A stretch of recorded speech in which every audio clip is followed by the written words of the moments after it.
Eu gostaria de confirmar com vocês se vocês estão conseguindo me ouvir. A gente estava com um pequeno problema de som aqui e eu queria confirmar se vocês estão me escutando, se deu certo aqui o que a gente estava ajustando do som. Eu estou vendo aqui Miriam e algumas outras pessoas. Vocês estão conseguindo me ouvir? Comenta aqui para mim se vocês estão conseguindo ouvir, para que a gente possa começar.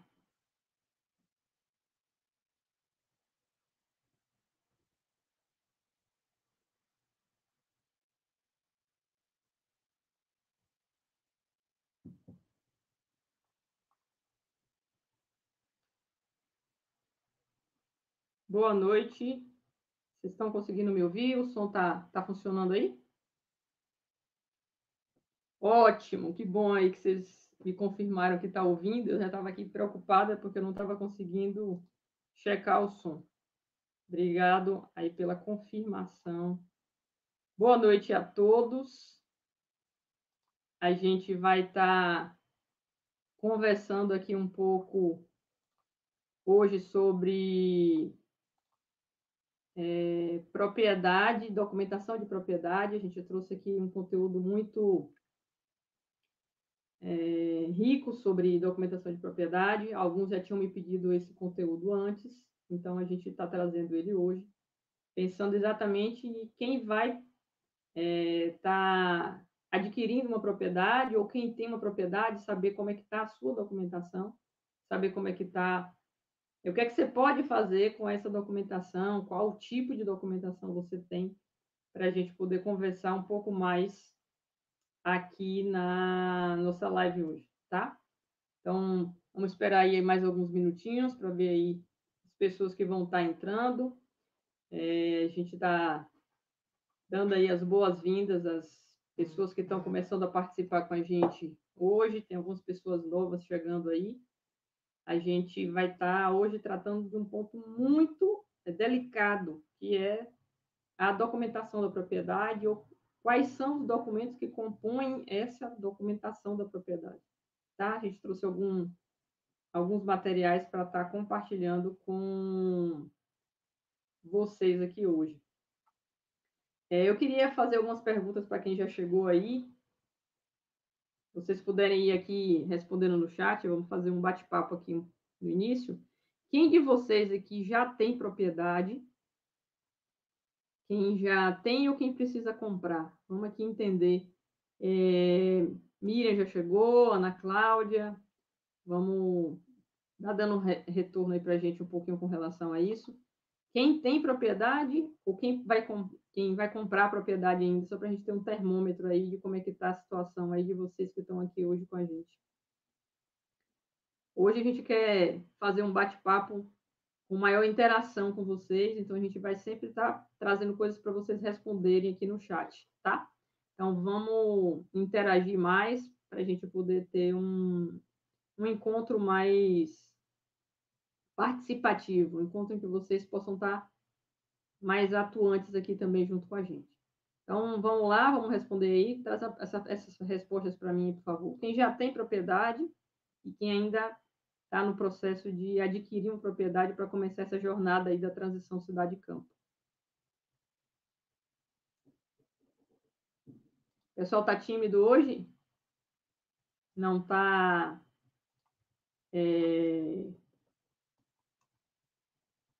ainda respondendo?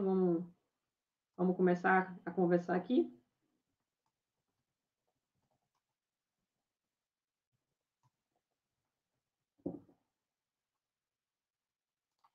Vamos lá? Já temos aqui 7 pessoas, mas eu queria que vocês participassem comigo aqui. Vamos lá? Vamos responder um pouco aí quem tem propriedade ou quem ainda precisa adquirir. Quando a gente fala da jornada da transição cidade-campo, muitas vezes alguns pensam que a jornada ela já está morando no campo. Mas a jornada é você exatamente estar passando por todas as fases até você conseguir, de fato, estar 100% morando no campo. Algumas pessoas nesse processo levam 1 ano, 2 anos, 5 anos, 10 anos, mas elas começam dar os passos para conseguir chegar a esse objetivo de estar morando 100% no campo, tendo uma vida, de fato, morando nesse campo. Então, o que é que a gente precisa estar fazendo nesse processo? A gente está falando dos 5 aspectos da transição cidade-campo, em que cada um desses aspectos você tem vários passos ali para você estar passando por eles. A compra de uma propriedade é um desses passos. Existem vários critérios, né? A gente já falou de 14 critérios para estar adquirindo uma propriedade. Falamos do critério bioma, falamos do critério relevo, falamos do critério área. Que tamanho de área é uma área ideal? Hoje a gente vai falar um pouquinho também sobre essa questão de área, mas a gente precisa estar falando também de termos legais. O que é que eu posso fazer com essa propriedade? O que é que eu tenho de documento para essa propriedade? O que é que eu não tenho? Então, é muito importante a gente poder hoje conversar. Esse encontro nosso aqui vai ser um encontro em que a gente vai estar perguntando e que a gente precisa que vocês também nos respondam. Vocês estão me ouvindo bem? Está tudo funcionando aí direitinho? A gente tem aí a Maria Aguiar, que chegou também. Boa noite. Tiago Melo, boa noite a vocês. Sejam bem-vindos. A gente está falando aqui sobre a jornada da transição cidade-campo. O tema que nós vamos estar falando hoje é sobre documentação de propriedade. Quem não tem ainda uma propriedade vai estar tendo a oportunidade de ter informações muito importantes na hora que você for partir para esse processo de adquirir a propriedade, que documento eu vou precisar analisar, quais são os documentos que a gente vai precisar ter para estar tendo uma documentação legalizada e o que é que eu posso fazer com essa documentação. Se a gente tiver uma documentação que pode tomar financiamento, outra documentação não pode tomar um financiamento, isso vai dando para a gente também caminhos na nossa jornada. Na jornada, a gente precisa escolher qual vai ser a Constituição. Então, o primeiro passo da jornada é a Constituição, se é uma estrutura coletiva ou uma estrutura individual. Quando a gente fala de estrutura coletiva, a gente está falando de agrovila ou de ecovila. Quando a gente fala de estrutura individual, a gente está falando de uma propriedade individual ou de um condomínio rural. No condomínio, também dá para se ter a estrutura individual. Cada um tem seu pedaço, cada um cuida do seu pedaço. Eu tenho feito um trabalho também com agricultores que eles têm área de comodato. Então, é uma área que é cedida por um tempo, né, definido o tempo lá, nesse caso são 10 anos, para que aquele agricultor possa cultivar naquela área.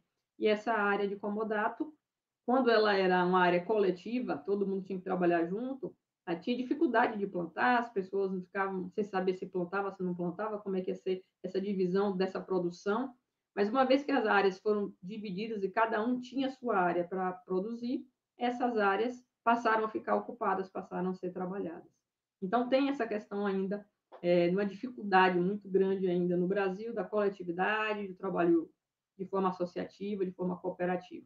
Mas, de qualquer forma, a gente tem possibilidades também de estar tendo outros formatos aí de jurídicos nesse processo. A gente está falando aqui do documentação de propriedade. O contrato de comodato é um tipo de documento que você pode ter da terra que você está utilizando. Tem uma possibilidade aí de estar fazendo. Deixa eu dar uma olhada aqui no áudio. O Carlos está falando que está baixo. Deixa eu dar uma verificada aqui se a gente consegue melhorar um pouco aqui. Melhorou um pouco aí, Carlos? Conseguiu melhorar? Está conseguindo me ouvir melhor?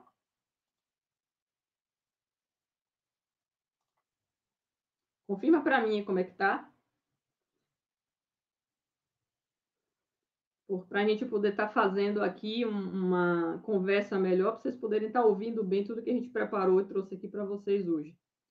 A gente tem um processo de documentação que tem vários tipos de documentação no Brasil, tá? Então, são vários os formatos de documento que existem. A gente vai apresentar alguns para vocês, para que vocês possam ter ciência de alguns tipos de documento e possam estar analisando, né, um pouco melhor a sua possibilidade quando você for adquirir a sua propriedade, tá? Então, eu vou trazer aqui a apresentação que a gente preparou para esse encontro.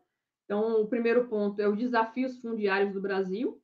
O Brasil, ele começou como uma capitania hereditária, né? Foi dividido o nosso país aí em 15 lotes, né? Foram dados aí 15 capitanias hereditárias, depois vieram o processo das sesmarias, e aí começou o processo de divisão das áreas no Brasil, e tem um problema fundiário aí muito grande até hoje. Então, tem a questão da reforma agrária, que busca uma melhor distribuição de terras mais equitativa, tem a questão dos latifúndios, aí tem alguns tipos de latifúndio, o latifúndio de exploração, o latifúndio de especulação imobiliária, e a grande maioria são minifúndios. Eu vou trazer, inclusive, uma documentação de um minifúndio para mostrar para vocês e de a gente discutir um pouco melhor esse processo, tá? No segundo ponto, a gente vai tratar exatamente, eu trouxe dois documentos de propriedade para fazer uma análise aqui com vocês e mostrar duas situações bem distintas e o que uma pode fazer que a outra não pode em função do tipo de documento que temos aqui para essas duas propriedades, tá bom? Então, vamos lá. Vamos começar a falar sobre a transição. Nós falamos um pouco da questão das estruturas coletivas individuais, estamos falando hoje, novamente, sobre critérios para escolher uma propriedade, e nesse ponto a gente está falando sobre documentação de propriedade. A gente tem a questão dos critérios, e um dos critérios que a gente precisa avaliar é a documentação. Tá? Então, dos 14 critérios, hoje a gente vai tratar de um critério, que é a parte de documentação. O terceiro aspecto é a profissão de agricultor familiar. Então, para quem está chegando novo aqui, dá para estar entendendo um pouco da questão dessa profissão agricultor familiar. Tem o quarto aspecto, que é a geração de renda, e o quinto aspecto, que é o mercado, como eu vendo a minha produção, que tipos de mercado existem, que possibilidades de comercialização podem estar sendo utilizadas pelas famílias que optarem por fazer a transição cidade-campo. Mas hoje a gente vai se concentrar no aspecto 2, é um aspecto que as pessoas têm me demandado mais, tem pedido mais para a gente o que fazer com relação à escolha de propriedade, quais são esses critérios, o que é que eu preciso olhar do ponto de vista de documentação, como eu sei se essa documentação está em dia, se ela está com algum problema. Então, a gente vai debruçar um pouco mais do nosso tempo aqui hoje falando sobre a parte de documentação, tá bom? Então, dentro dos 5 aspectos da jornada, o ponto que a gente está especificamente falando mais atento hoje é a questão da escolha da propriedade e a questão da documentação. Então, quando a gente fala da questão fundiária, como eu estava introduzindo para vocês, desde a época que o Brasil foi formado, a gente tem os latifúndios, né? Veio primeiro com a capitania hereditária, então eram grandes áreas de terra, foi dividida em sesmarias, mas hoje ainda tem propriedades de mais de 100 mil hectares. E tem propriedades aí de menos de 1 hectare. Então, é uma diferença muito grande. É um problema hoje no Brasil ainda a questão da estrutura fundiária, e é um grande desafio que existe aqui. Então, a gente trouxe aqui alguns dados, esses dados são dados do Censo Agropecuário de 2017, que 87% das propriedades elas são lideradas por homens. Em média, essas propriedades são de 69 hectares. 1% dessas propriedades tem mais de 1.000 hectares.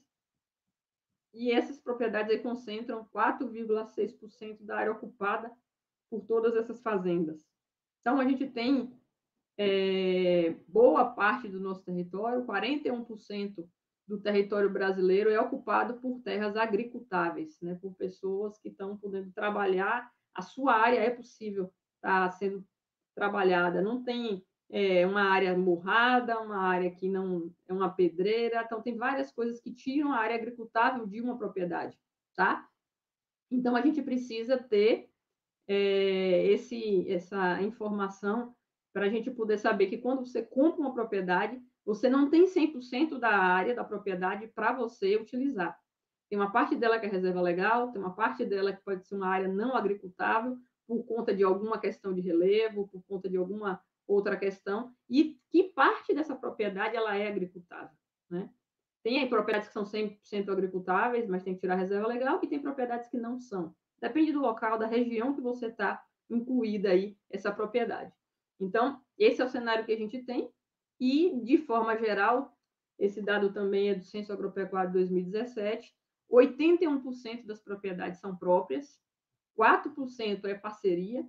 Na região do sul da Bahia, a parceria é muito forte, uma questão do meeiro no cacau, é muito forte essa parte de parceria. Tem 6% aí são áreas arrendadas, 5% são áreas sem titulação e 9% é ocupação. Essa ocupação pode ser por algum mecanismo de transferência de terras, como um assentamento de reforma agrária, as pessoas estão ali, não estão assentadas ainda, mas estão ocupando aquela terra, buscando um assentamento. Então, a gente precisa analisar esses números com um pouco de cuidado, como é que está essa questão das terras no Brasil, tá? Então, a grande maioria, né, 81%, são terras próprias. Tem terras que são sem titulação, que são terras que são do Estado, é uma posse, é uma terra que não está legalizada. Você pode estar, quando você compra uma posse, você está correndo algum risco, né? Pode não acontecer nada, mas pode acontecer de quem é dono da terra, ou Estado, ou se é uma terra quilombola, uma terra indígena, ela pode ser demarcada e você só receber a benfeitoria, você não recebe pelo valor da terra, então você só recebe o que foi feito de benfeitoria naquela área. Mas a gente vai conversar um pouco mais também sobre esse assunto e a gente vai poder trazer aqui algumas questões para vocês. Eu preciso agora também que vocês participem comigo. A gente trouxe aqui duas perguntas. A gente chama de quiz. E a gente precisa que vocês respondam. Aí, o sim, vocês podem responder sim ou não, tá? Nas duas perguntas. Vamos para a primeira pergunta primeiro, depois a gente faz para a segunda. Aí eu vou pedir para você botar e a resposta, sim ou não. 2, sim ou não. Para a gente poder contabilizar isso aí. No final, eu vou estar dando esse retorno a vocês de como é que foi aqui essa resposta. Então, vamos lá. Você compraria uma propriedade em uma área de assentamento de reforma agrária? Vamos lá? Eu quero ouvir vocês. Vocês comprariam uma área em um assentamento de reforma agrária? Vamos lá, responde para mim aí. Sim ou não, por favor. Vamos lá participar aqui junto com a gente, para a gente saber aí como é que vocês entendem esse processo relacionado aí aos assentamentos e se essas áreas são áreas que podem ou não ser adquiridas. Então, vamos lá. Vamos responder aí, vamos participar junto com a gente. A gente quer perceber aí como é que vocês visualizam esse cenário aí de áreas que estão sendo a área de reforma agrária, a área de assentamento. Tiago, tem áreas que as pessoas buscam ocupar para que o governo indenize e passe aquela terra para aquelas famílias. Então, essa é uma área de assentamento.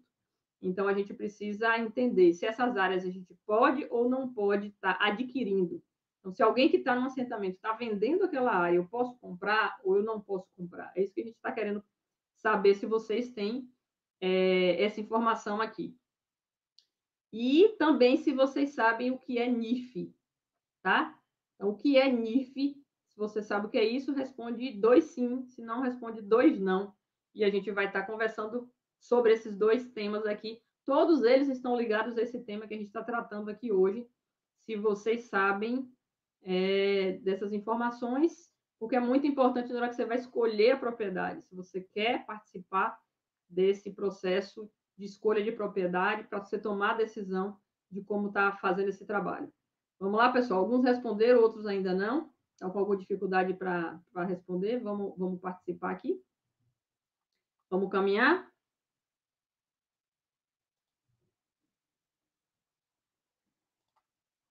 Vamos lá?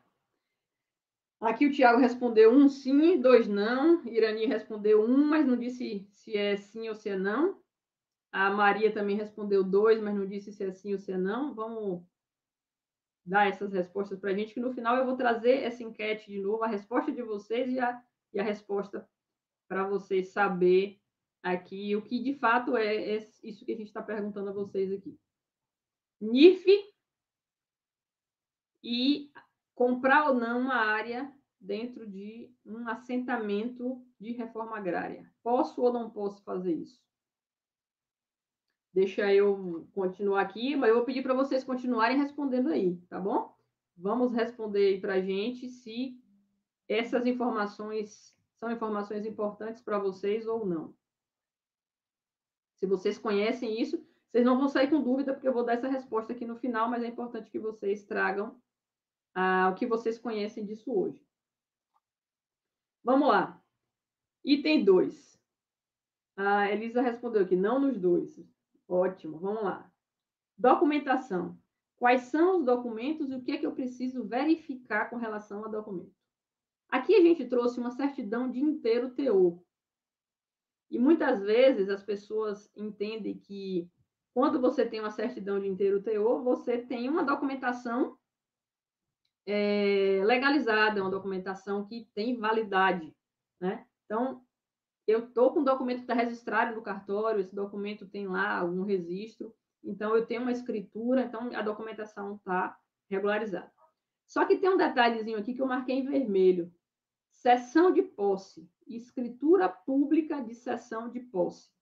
Então, esse tipo de propriedade, a gente precisa ter muito cuidado na leitura da escritura, na leitura da documentação, porque se tiver cessão de posse, isso significa que é uma propriedade que tem outro dono. Eu estou sendo só a posse dela, eu não tenho domínio dessa propriedade. Essa terra pode ser terra do Estado, pode ser uma terra de quilombola ou uma terra indígena, e que no futuro pode estar sendo requerida essa área. E aí, o que eu vou ter direito dessa terra? Só a benfeitoria, só a infraestrutura que eu construí. Eu não vou receber pelo número de hectares que eu tenho, eu não vou receber pela lavoura que eu tiver ali, apenas pela benfeitoria. Então, o que acontece? Essa propriedade aqui, esse documento veio para mim de um produtor que queria fazer um financiamento para fazer irrigação.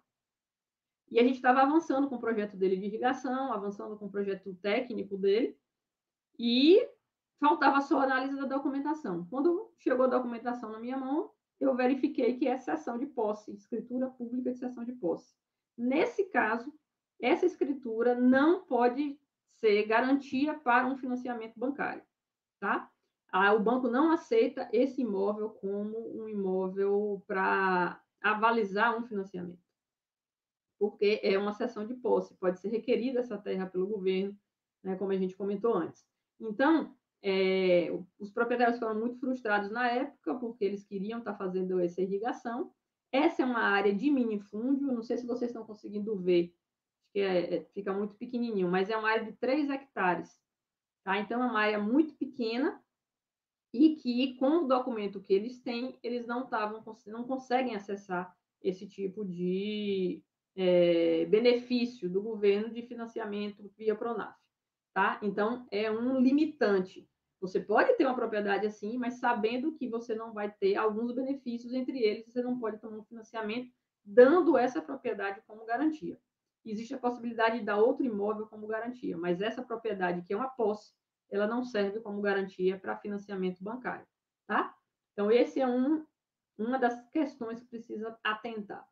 Aqui você tem o número do registro, data de registro, folha. Então, ele está registrado em cartório, mas ele não você não tem o domínio. Você tem a posse, mas você não tem o domínio. Então, ele não é definitivamente seu. Pode sofrer algum problema no futuro. Eu perguntei para vocês lá a questão do NIF. E aí, está aqui, na escritura, ela aparece aqui o número do NIF. Toda escritura ela precisa aparecer, porque o NIF significa número do imóvel na Receita Federal. Então, todo imóvel rural ele precisa estar registrado na Receita Federal. E aí, a Receita Federal gera esse número, que é esse número do NIF, que ele aparece aí na escritura. Um outro número importante, que a escritura também tem que trazer, é o CCIR. É o NIF, o CCIR são números que só aquele imóvel tem. Esse imóvel, não tem como compartilhar esse número, só esse imóvel tem. É como um RG, um CPF, só aquela pessoa realmente tem ele. E o CCIR é o certificado do imóvel no INCRA. O INCRA vai dizer se esse imóvel ele é produtivo, se esse imóvel é improdutivo, então ele é feito aí também dentro da escritura, essa numeração tem que estar previsto dentro da escritura. Seja escritura de posse, seja escritura de compra e venda, ele tem que estar aí previsto. Tá? Esse aqui é um outro documento. Essa propriedade aqui, ela tem uma escritura pública de venda e compra. Então, nesse caso aqui, já é um documento que lhe permite fazer financiamento, né? Buscar financiamento e serve como garantia real para aquele financiamento, tá? Então, é importante atentar para algumas questões aí quando a gente pensa em financiamento bancário. O imóvel, ele tem que estar com valor atualizado. Tem algumas pessoas que usam de alguns artifícios na hora de fazer a escritura, não declarar o valor total que está fazendo aquela compra, porque para diminuir o valor do imposto. Mas quando você vai tomar o financiamento bancário, isso pode ser um fator limitante, que baixa o valor que você pode estar financiando também. Então, é importante a gente estar atento a essas questões na hora que você vai analisar a documentação de uma propriedade, tá? Essa propriedade aqui tem o livro, tem a folha que ela foi registrada, tem o número de ordem, então tem uma série de registros que dão a cadeia também, que você pode investigar como é que foi para trás, quem foram os outros compradores dessa fazenda, você puxa a cadeia dominial dela, vai olhando desde quando ela foi dado o título para ela até a hora que chega a você fazer a compra dela, até você. Então, olhar toda essa cadeia sucessória é importante para você ter segurança de que essa propriedade não vai ter nenhum problema futuro. Aqui no final, eu também destaquei 2 pontos. Esse ponto aqui, ele fala de todas as consultas que precisam ser feitas, de toda a documentação que precisa ser feita para que essa escritura possa ser registrada, possa ser lavrada a escritura. Então, toda investigação é feita, se tem algum tipo de penhora, se tem algum tipo de problema trabalhista, se tem algum tipo de dívida, tudo isso é investigado para que essa escritura ela seja lavrada. E aqui embaixo tem o cartório de registro de imóveis. Então, toda a documentação de registro tem que estar registrado nesse momento. E a gente tem uma outra situação com relação ao registro, que tem um ditado popular que fala assim: quem não registra não é dono. E isso é muito importante. Tem gente que faz a escritura, mas não se preocupa em fazer o registro.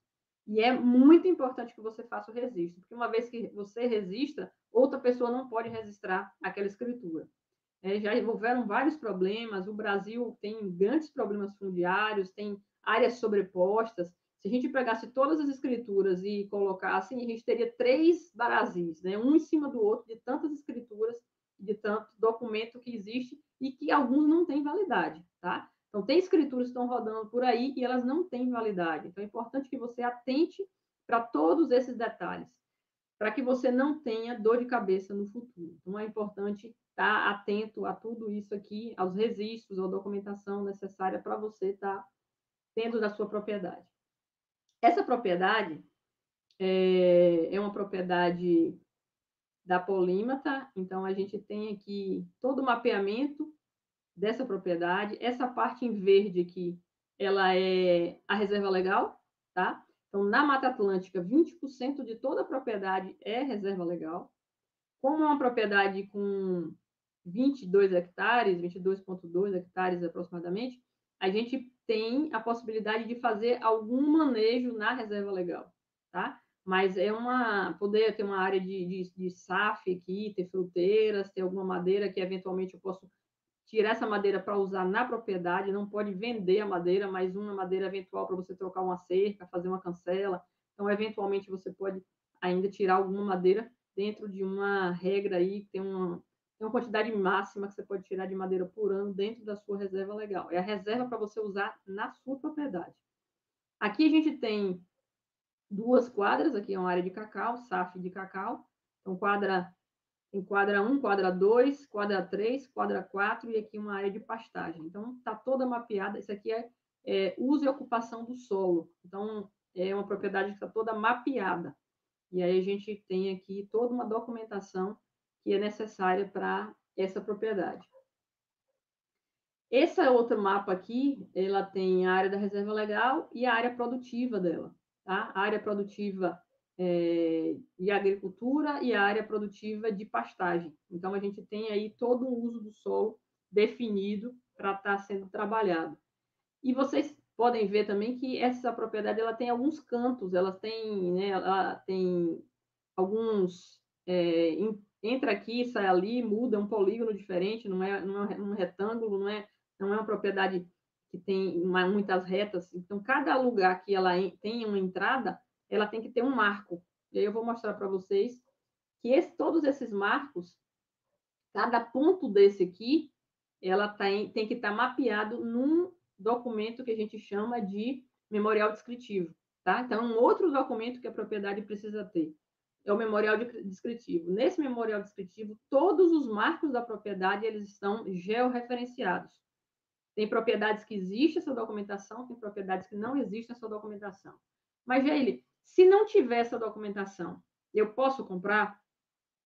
Você pode comprar, você vai ter que ter alguns cuidados. Por exemplo, existem propriedades que estão sendo vendidas por 46 hectares, a gente pegou um caso exatamente desse, 46 hectares, e na hora que foi medida ela tinha 22, tá? Então, você pode estar comprando gato por lebre, porque no passado não tinha uma medição precisa, né? A medida era em braça, era em corda, e em alguns lugares não tem uma medida precisa. Então, é necessário você ter cuidado. Quando você tem uma propriedade que ela tem todo esse mapeamento, ela tem memorial descritivo, você pode percorrer o perímetro dela e olhar onde estão os marcos. E analisar se o marco não foi mudado de lugar, que às vezes tem vizinho que muda marco de lugar, tem algumas questões aí de confrontante que você precisa ter cuidado na hora de você também adquirir essa propriedade. E aqui o memorial descritivo, ele lhe dá cada um dos pontos. Você pode ir com o GPS, você consegue percorrer todo o perímetro da sua propriedade, colocando esses pontos do memorial descritivo no GPS. E aí a importância de você saber disso é você ter, de fato, você adquirir uma propriedade de 20 hectares ou de 30 hectares e você também levar 20 ou 30 hectares. Né? Não é comprar 46 e levar 20, tá? Porque isso acontece, eu já vi acontecer, produtores que trouxeram para a gente fazer um serviço, quando foi medida a área dele, ele estava com menos da metade do que ele tinha adquirido. Tá? Então, é um documento também que você pode ter, você deve ter na propriedade. Se você não tem, comprei a propriedade, você vai precisar fazer esse serviço para você ter essa documentação, que ela tem que ser apresentada também ao INCRA. Esse aqui é o documento na Receita Federal, então a gente está falando lá do NIF, esse aqui é o ITR, tá? ITR é o Imposto Territorial Rural. Todo ano é necessário fazer o ITR, terminou agora, venceu dia 30 de setembro. Então, todo ano eu preciso fazer a declaração, do mesmo jeito que eu faço a declaração de imposto de renda, eu tenho que fazer a declaração da propriedade, que é o ITR, tá?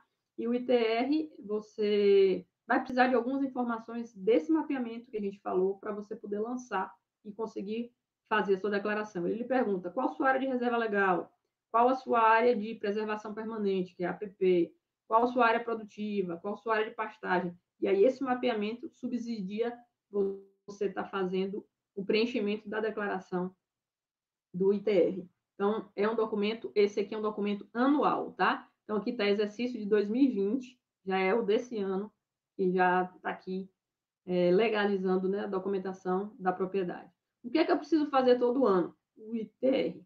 O CCIR você pode fazer a cada 2 anos, em alguns momentos ele fica a cada 3 anos, mas normalmente a cada 2 anos você faz o CCIR. Mas o ITR, ele é anual, tá? Então, o único documento anual que você precisa estar fazendo é o ITR. Outra coisa que você pode verificar na hora de você fazer a aquisição da propriedade, tem análise de solo dessa propriedade? Você tem algum estudo que já foi feito do solo dela? Você sabe alguma coisa sobre esse solo? A gente tem 4 tipos de análise que o agrônomo ele pode estar utilizando para analisar aquela propriedade. Né? Você tem análise química do solo, você tem análise física. A análise física vai lhe dar granulometria naquele solo. Então, é química, física, biológica, tem que saber como é que está a microbiota do solo, e análise foliar. Então, se o que eu estou colocando de adubação no solo, a planta está conseguindo extrair, ou está acontecendo algum problema, o solo está fixando, não está liberando para a planta. Então, outro documento importante é a análise de solo. Se a propriedade não tiver, não tem problema, você vai fazer, porque isso vai dar base para você construir seu programa de nutrição de solo e planta, para poder você ter as suas adubações e fazer, de fato, a sua propriedade tá produzindo de forma adequada e utilizando o mínimo de investimento necessário. Então, a análise de solo subsidia todo esse processo e é um documento também que pode estar favorecendo a sua escolha, porque aqui você vai saber se o seu solo é fértil e se o seu solo não é. Quando você tem uma propriedade que tem um solo fértil, você vai precisar gastar menos para produzir nela. Quando o solo ele é de baixa fertilidade, o investimento que você vai precisar fazer em insumo vai ser maior, então você vai gastar mais para produzir. Então, normalmente a gente tem olhado os solos e virou aos solos que são melhores, aos solos que valem inclusive um pouco mais. Então, tem áreas que valem mais por conta do solo, áreas valem menos em função também da fertilidade do solo, em função da questão do regime de chuva. Então, tudo isso vai fazendo também a composição do preço dessa propriedade, tá? Mas aí você pode perguntar, não é um documento obrigatório, mas é um documento também que vai lhe indicar como é que está a situação ali de produção daquela área, tá? Então, é um documento interessante você verificar se essa propriedade tem ou não tem. Baseado naquela análise de solo, eu montei aqui essa grade para essa propriedade, e aqui a gente tem por cor. O que está verde está ok, né? O que está laranjinha, ele está mais ou menos. E o que está laranja mais escuro é onde eu tenho que me preocupar mais, é onde a situação está mais crítica, tá? Então, aí a gente já batendo o olho por essa composição de cores, a gente já sabe o que fazer, qual área que eu vou precisar atuar mais. E aí está dividido por quadra, né? Quadra 1, quadra 2, quadra 3, eu sei qual quadra eu vou precisar ter uma intervenção maior, aonde eu vou adubar mais, aonde eu vou adubar menos, que tipo de adubo eu vou utilizar de acordo com essa composição do solo. Vamos lá. E aí a gente trouxe aqui para vocês a documentação final, né? O que é que eu tenho que ter de todo o trabalho para a documentação da propriedade? Então, primeiro ponto é a escritura definitiva de compra e venda.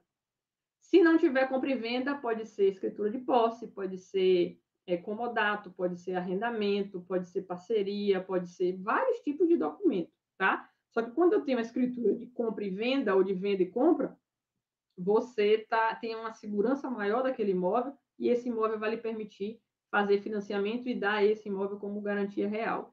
Quando você tem outros tipos de documento, você tem acesso à terra, mas você não consegue esse benefício de financiamento dando ela como garantia.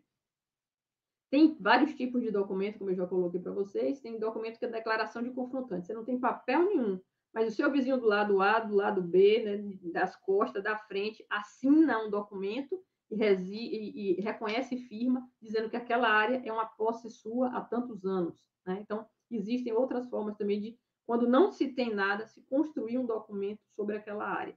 Para poder, inclusive, fazer a reserva legal, né, o CA, é necessário que tenha algum documento.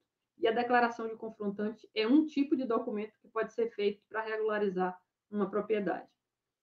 Outra coisa é a certidão atualizada da cadeia dominial. Foi aquilo que eu falei para vocês. Teve o domínio emitido, quem emite o certificado de domínio é o Estado. Uma vez que o Estado dá esse domínio para essa propriedade, tem todo um histórico a partir dali. E você pode pedir essa certidão atualizada para verificar se ao longo dessa cadeia sucessória houve algum problema, se tem algum impedimento, porque quando tem algum impedimento é registrado no cartório e vai para a certidão, tá? Ah, tem um financiamento, ah, tem um herdeiro, tem um problema com isso, tem um problema com aquilo, está tudo registrado no cartório. E nessa certidão vai lhe dar segurança com relação a se existe problema ou não relacionado àquela propriedade. A certidão de inteiro teor da matrícula é um outro documento também que precisa ser atualizado. Essa certidão de inteiro teor, ela só tem validade máxima de 90 dias, então, mais do que 90 dias, você precisa tirar uma nova certidão para que ela tenha validade, e sem uma certidão dessa, o cartório não vai fazer a escritura de transferência, né, de transferência de um proprietário para outro. Então, é um documento muito importante também, essa certidão de inteiro teor da matrícula, verificando também todo esse processo. O CAR é o Cadastro Ambiental Rural e o CEFI é o CAR na Bahia. Então, o CEFI é Certificado de Florestal de Imóveis Rurais.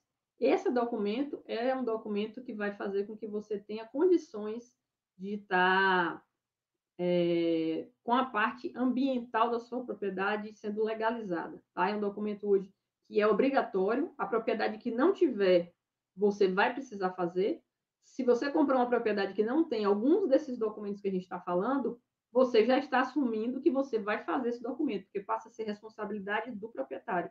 Então, comprei uma propriedade que não tem K, eu vou ter que fazer o K dela, tá? Então, eu vou ter o custo de estar fazendo esse K dela. Então, algumas propriedades são um pouco mais caras, mas tem a documentação toda legalizada. Algumas são um pouco mais baratas, aí a gente tem que perguntar por quê.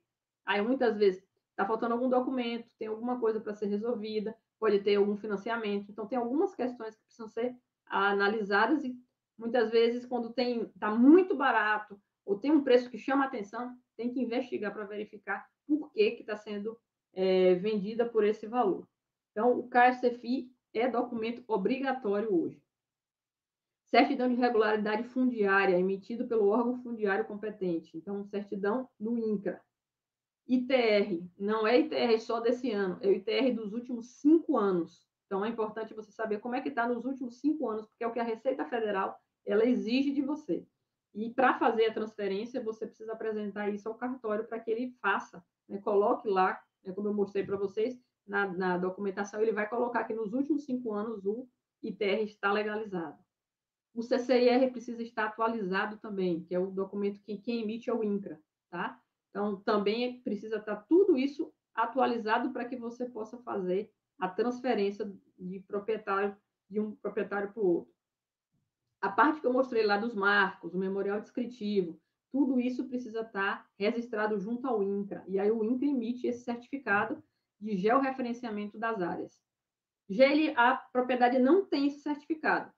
Você quer comprar, gostei da propriedade, o restante da documentação está ok, tudo bem, mas você sabe agora que você vai precisar ter esse custo de fazer o georreferenciamento, que também é obrigatório, o prazo legal no Brasil já acabou, então não está feito, tem que fazer, tá? Então, é uma outra questão muito importante de atentar. E licença de instalação e licença de operação para áreas cultiváveis, expedida pelo órgão ambiental.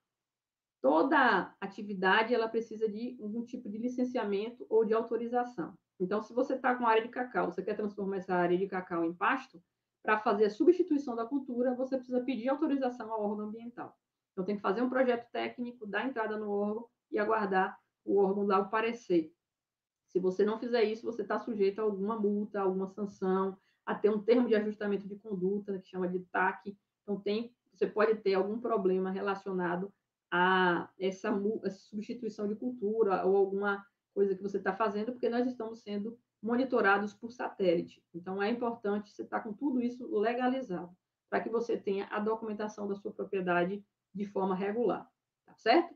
Então, tudo isso aqui são passos importantes para o processo de ter a propriedade com a documentação legalizada, a propriedade com a documentação em dia, propriedade que eu posso estar fazendo a venda dela, pode ter um preço de mercado normal, porque eu tenho toda a documentação, não está me faltando nada, tá? Então, isso é importante estar atento para estar conseguindo estar acompanhando disso. E agora, vamos falar um pouco sobre os cuidados a serem tomados na hora de analisar uma documentação, na hora de comprar uma propriedade. Não faça nada por impulso, tá? Tenha tempo de entender aquela região, tenha tempo de entender aquela área, tenha tempo de analisar a documentação de forma adequada, não faça nada correndo.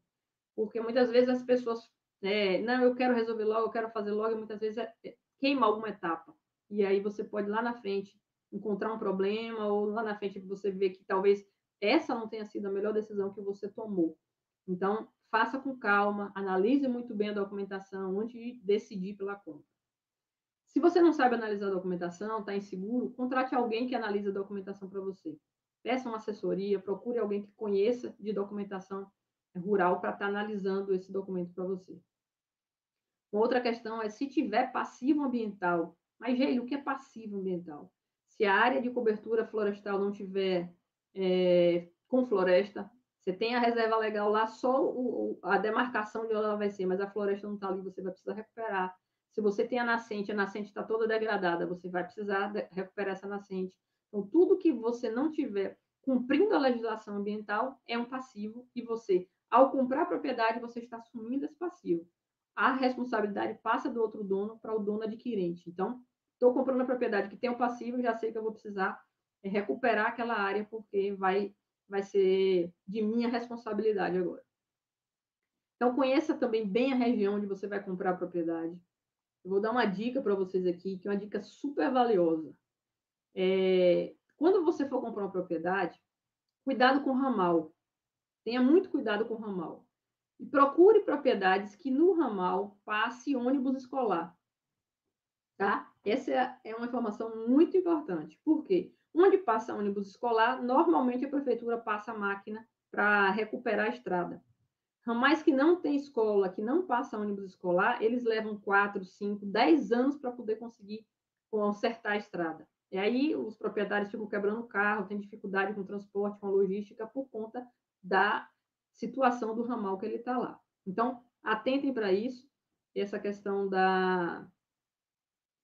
do ramal que passa ônibus escolar é uma dica muito preciosa aí, que vocês vão ter mais segurança de que vai ter uma estrada com maior qualidade. E, ao definir aí os principais critérios para a sua propriedade, liste quais são os critérios que são importantes para você, tá? É importante para mim ter água, é importante para mim ter energia, é importante para mim ter um rio. Lista o que é importante para você, para que você possa estar analisando todos esses detalhes na hora que você vai contratar um corretor de imóveis. Aí você já vai dizer para ele, ó, eu quero com essas características. Se não for com essas características, nem faça perder o meu tempo, nem o seu, porque não é isso que eu estou procurando. Então, já procura com essas características para facilitar o trabalho para nós dois. Então, facilita para todo mundo se você já tiver definido quais são os critérios que são importantes para você na hora de escolher uma propriedade. Eu quero com 20 hectares, eu quero com 30 hectares, eu quero assim, eu quero assado, já vai definindo isso para facilitar. Às vezes a gente não consegue encontrar com todas as características, mas a gente consegue encontrar com a maioria das características que a gente priorizou para estar adquirindo essa propriedade, tá bom? Então, esses são aí os cuidados que a gente recomenda para vocês aí na escolha de uma propriedade. E agora, voltando lá ao nosso quiz, alguns aqui responderam, outros disseram que não nos dois, sim, não, vamos lá. Não se deve comprar uma propriedade em assentamento rural, porque o assentamento é uma cessão de uso que foi dado para aquela família. Ele não tem documento daquela área que possa fazer a transferência do imóvel. E você pode comprar essa área e você pode chegar a perder essa área, tá? Então, recomendação básica: não comprem área em assentamentos de reforma agrária, porque essa área não foi dada o direito a essa pessoa ainda, ela só tem o direito de usar, ela não tem o direito de vender. E você pode comprar e pode, por lei, perder essa área, ser expulso até dessa área, porque é uma área de transferência que é feita pelo governo federal, a pessoa não paga por essa área, mas tem uma série de regras para que ela possa receber o título de domínio ao final, né? Tem um prazo longo para que esse título de domínio seja emitido. Alguns assentamentos chegam a levar 25 anos, 20 anos, 25 anos para que a pessoa receba o título definitivo, mas são áreas que as pessoas não devem comprar uma propriedade, tá bom? Então, a recomendação é essa: não comprem áreas em assentamento. E com relação ao NIF, é o número do imóvel na Receita Federal. Quando você compra uma propriedade maior e você vai dividindo essa propriedade, cada uma das divisões tem que ir na Receita Federal com o documento que gerou aquela divisão para dar entrada no novo número do imóvel na Receita Federal. Cada parte que desmembrou da matrícula mãe, ela gera um número novo e você, com o documento, vai na Receita para gerar o NIF para você poder fazer a escritura, tá? Então, seu registro na Receita Federal, esse NIF, é com esse NIF que você faz o ITR, esse NIF é um número importante para a sua propriedade rural. Bom, pessoal, aqui a gente vai terminando já o nosso conteúdo de hoje, a gente vai começar a falar aqui dos nossos próximos encontros e ver com vocês aí se tem alguma pergunta, ficou alguma dúvida, mandem as perguntas aí para a gente poder conversar. E vamos falar aqui como é que a gente vai avançar. Quem está chegando aqui pela primeira vez, a gente já fez aqui 4 encontros. Quem já está aí com a gente já há mais tempo já está acompanhando aí um pouco mais de informações. A gente está aqui com 4 encontros realizados até semana passada. Hoje a gente está realizando esse aqui sobre a questão da documentação da propriedade e a gente tem previsto aí outros 4 encontros aqui ao longo do mês de outubro, tá bom? E aí a gente quer estar ouvindo de vocês aí quais são. A gente já tem um tema para o próximo, né, que são os critérios de escolha de propriedade. E os outros 2 ainda a gente está com o tema aberto, porque a gente quer ouvir de vocês aí quais são os temas que vocês querem que a gente traga, que a gente possa estar abordando aqui. Então, é importante vocês trazerem as perguntas, é importante vocês trazerem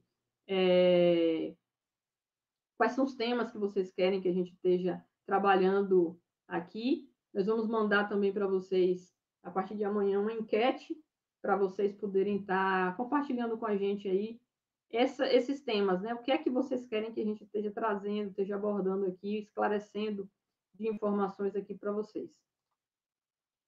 Temos mais alguma pergunta, alguma dúvida de vocês? Tá? É importante vocês estarem aí junto com a gente, acompanhando aí essa enquete, respondendo essa enquete, para ajudar a gente a estar preparando o material, estar preparando o conteúdo aqui, para estar conversando e ajudando vocês que quiserem fazer aí essa transição da jornada cidade-campo. Bom, até agora não chegou nenhuma pergunta.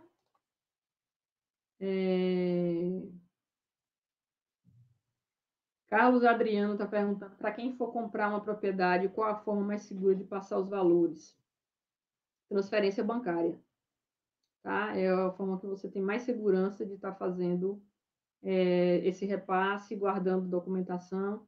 Vai no banco, cadastra a conta da pessoa para quem você vai estar fazendo o pagamento e faz a transferência direto do banco para você ter segurança nesse processo.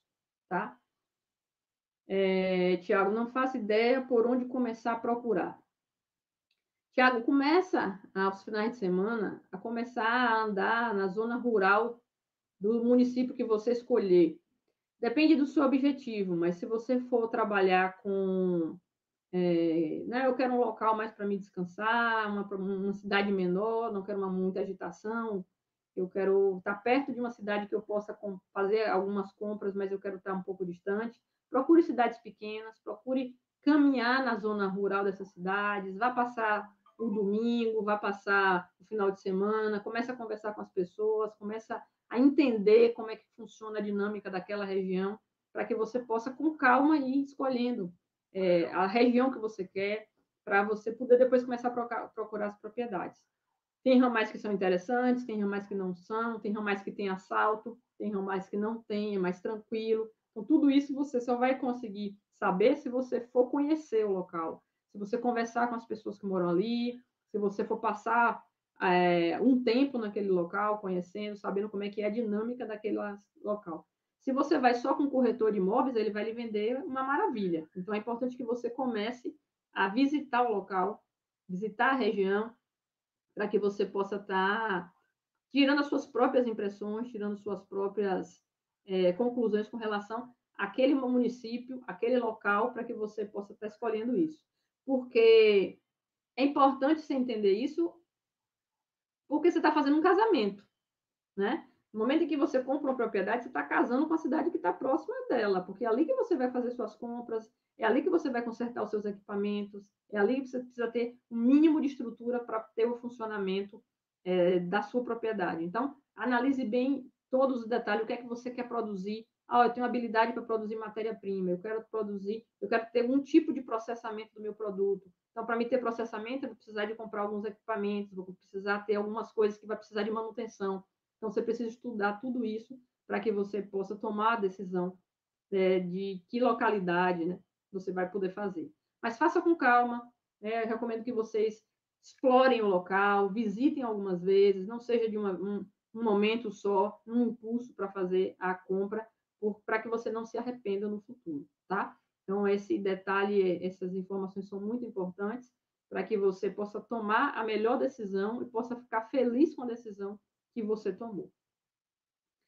Mais alguma pergunta, pessoal? Mais algum detalhe aí. Bom, se não tem, eu vou agradecer a vocês que estão aqui com a gente hoje. A gente está avançando aí, trazendo informações sobre como fazer essa transição da cidade para o campo. Não é uma jornada simples, não é uma jornada que a gente consegue transitar tão rápido, mas é uma jornada prazerosa, que vale a pena e que a gente, com certeza, vai ter uma qualidade de vida, vai ter condições de estar tendo mais qualidade com a família. Então, vale super a pena todo esse crescimento, toda essa caminhada. Então, 5 aspectos da transição, explorem esses aspectos que a gente está trabalhando aqui, tragam as suas dúvidas, tragam as suas sugestões de temas para a gente estar conversando, e a gente vai estar aí trabalhando nos próximos encontros mais informações aí para vocês, tá bom? Te agradeço a vocês aqui, agradeço aí a Elisa, obrigada, Elisa, pelas palavras, Meire Lavinsky, Tiago, Márcia Vidotto também está chegando aí. Obrigada a vocês que estão participando com a gente, estão acompanhando a gente já alguns encontros. A gente está sempre buscando trazer informações para vocês, o máximo possível de vivência que a gente tem tido no campo, para que vocês possam aprender com elas também e possam tomar a melhor decisão a partir do que a gente está trazendo de conhecimento para compartilhar com vocês, tá? Um grande abraço a vocês e a gente se vê na próxima quinta-feira e a gente vai falar dos 14 critérios para escolher uma propriedade. Então, vai ser bastante conteúdo também. Alguns a gente vai precisar ter um pouco mais de tempo, outros a gente vai conseguir passar um pouco mais rápido, mas são critérios muito importantes para vocês estarem decidindo por onde comprar a propriedade. E não esqueçam da dica que eu dei a vocês, procurem sempre um ramal que passe ônibus escolar. Essa é uma dica aí bem importante para vocês não terem tanta dor de cabeça com relação a conserto de estrada, porque isso na zona rural faz uma diferença enorme, tá bom? Um abraço e até o nosso próximo encontro.